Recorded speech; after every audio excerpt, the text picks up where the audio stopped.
श्रोताओं, आप सबको हमारा सलाम। मित्रता का अर्थ क्या है? हमें विश्वास है हमारी बात सुनकर अवश्य आपके हृदय से आवाज़ आएगी।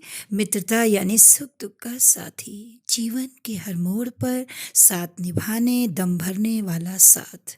लेकिन कभी यही मित्रता एक भला साथ होने के बजाय विष का प्याला समान हो जाया करती है। अगर मित्रता की कसौटी का आंकलन करने पर अंधकार दिखाई दे तो आज की कहानी नई पीढ़ी के उन युवाओं की है जिन्होंने अपना संसार अपने मन के अनुसार बसा रखा है। स्पष्ट शब्दों में कहना उचित नहीं, क्योंकि जब आप कहानी सुनेंगे तब खुद आपका अंतर्मन जान ही लेगा हम किस भटकन की बात कर रहे हैं।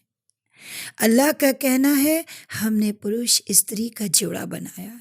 तो बढ़ते हैं इसी बात के साथ आज की कहानी की तरफ, जिसका नाम है वो क्यों लौटा। रात का तीसरा पहर था। साहिल की आंखों में नींद नहीं थी। बस वो बिस्तर पर करवटें बदलते हुए यही सोच रहा था, क्या मैं भटक गया हूँ? क्या मैं बदल गया हूँ? आखिर मुझ में ये बदलाव क्यों आया? किसने बदला मुझको? क्या स्कूल ने, या फिर संगी साथियों की उस संगत ने जो पहले से भटकी हुई थी? किसने, आखिर किसने? अब वापसी का रास्ता मेरे पास कहाँ बचा? मैं तो जीवन की रंगीनियों में खोकर इतना दूर निकल चुका हूँ, अब वापस कैसे लौटूं? अगर लौटना भी चाहूँ तो कौन मुझे स्वीकार करेगा? क्या पता अब तक मैं सबके दिल से उतर भी गया हूँ।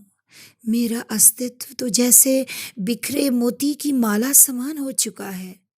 लगता है क्यों मैंने एक बार भी माँ के बारे में नहीं सोचा कि उनके दिल पर क्या बीतती होगी जब कोई उनसे मेरे बारे में पूछता होगा। उस समय वो क्या जवाब देती होंगी।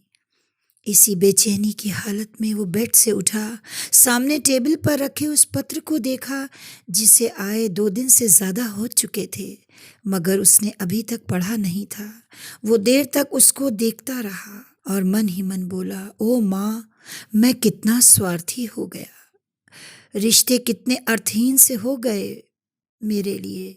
ये कहते हुए उसने कपकपाते हाथों से उस पत्र को खोलकर पढ़ना शुरू किया, जहाँ कुछ यूं लिखा था, प्रिय बेटे, सदा सुखी रहो। मैं दुआ करती हूँ तुम एक बार खुद को बदलने का सोचो, क्योंकि अगर तुमने देर की तो समझ लेना फिर कभी तुम्हें वापसी का रास्ता नहीं मिल सकेगा। एक बार तुम सोचो कि तुम्हारे कर्म पत्र में क्या क्या लिखा जा रहा है।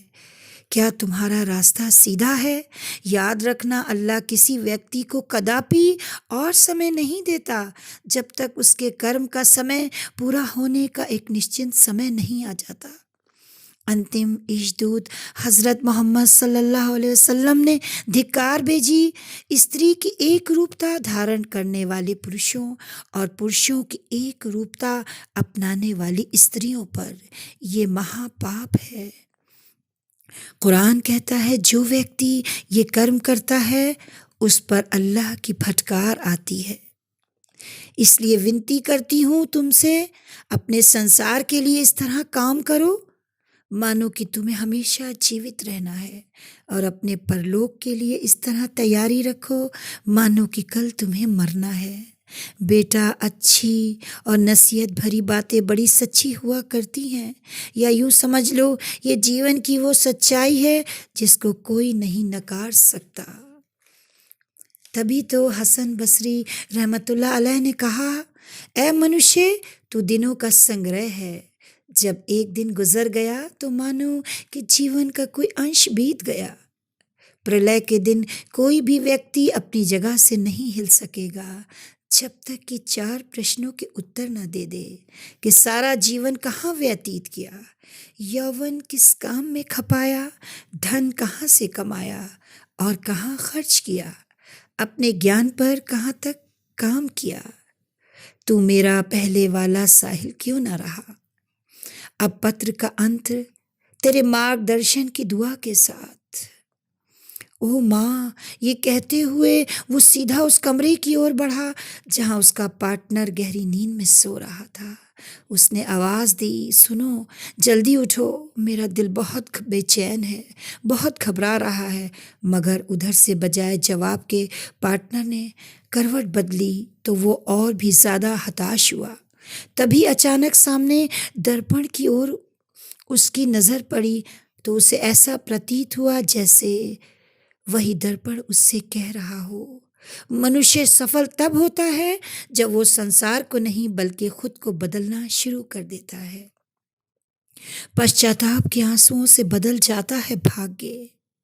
पछतावा आत्मा का स्नान है जो मौत की आखिरी हिचकी तक खुला रहता है। हाँ, यही सच है। ये कहते हुए उसने अब अपना सामान बांधना शुरू किया और ज़्यादा देर न करते हुए चल पड़ा अपने घर की ओर। रास्ते भर यही सोचता रहा, एक गलत निर्णय इंसान को कहाँ से कहाँ तक पहुँचा देता है। अब तक घर भी आ चुका था मगर उसमें इतनी हिम्मत नहीं थी कि दरवाजे पर दस्तक दे सके। वो वहीं रुक गया, चारों तरफ देखकर सोचने लगा, कुछ भी तो नहीं बदला। वही लॉन, वही झूला जिस पर बैठकर बचपन में माँ से कहानियाँ सुना करता था, सब कुछ वही रहा। बचपन, हाँ, मासूम सा बचपन कितनी खुशियाँ देता है। ये कहते हुए उसकी आंखें भीग गईं और दिल से आवाज़ आई, ऐ बचपन, लौट के आ जा, आज मुझे खुल के रोना है।